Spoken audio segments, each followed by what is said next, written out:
get migraine headaches for days. I got sciatic nerve issues. One day is good, one day is not. Today I could walk, tomorrow I can't. I would say I was being beat up for maybe 4 minutes, 5 minutes straight. They broke a bone in my back. They broke my nose. Probably ain't seen a picture of me.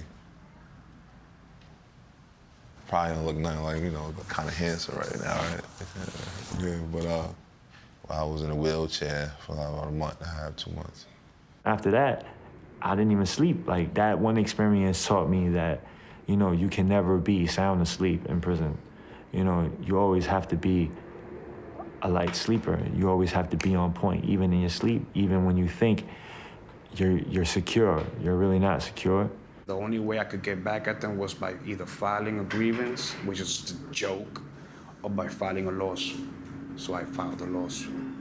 The officers really did a number on me that time. They brought me down to solitary. Solitary confinement is rough, man. You can really go crazy.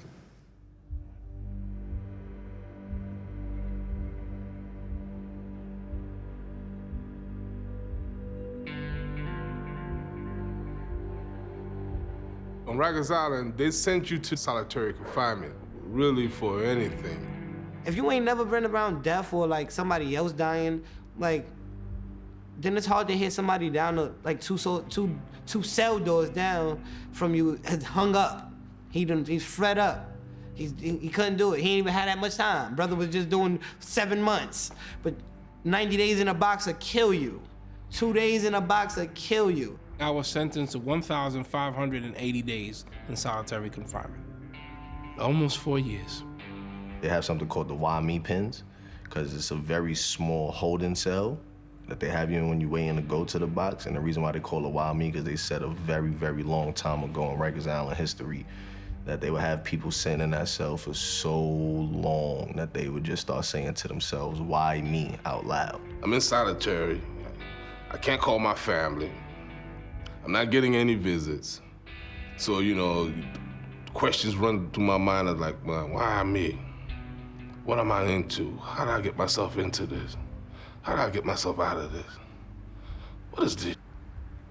I just got very depressed. My longest stretch as an adolescent was 120 days. When you first enter the box, it's like a very dark and gloomy place. I mean, it kind of replicates a jail cell. It's just a little bit smaller. Floors is gray, walls is like a dark, dingy color. It's all gloomy. So it's just, it's meant and designed to keep you down. You hear people out the window screaming all day. You hear people on your tears screaming all day. I walk into the box and it's like, people is noisy. It's like everybody's screaming and it just sounds like a madhouse and just ah. I went into the cell and the cell closes.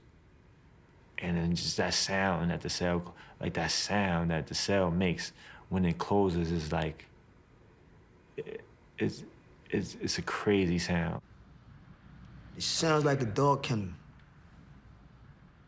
Like imagine like 20 different breeds of dogs on the same so-called tier in cages and hearing just so many different, you know, sounds of barking. That's what it begins to sound like. You know, it's madness. What I found myself doing was pacing back and forth, talking to myself, doing push-ups, reading whenever I could get something to read. You're only given 2 showers a week. You sleep until you can't sleep no more, and then you're awake until you can't take it anymore, and you just wound up just, you know, you either count the cockroaches that come under your door, or you start counting the cracks in the wall, anything to keep your mind occupied.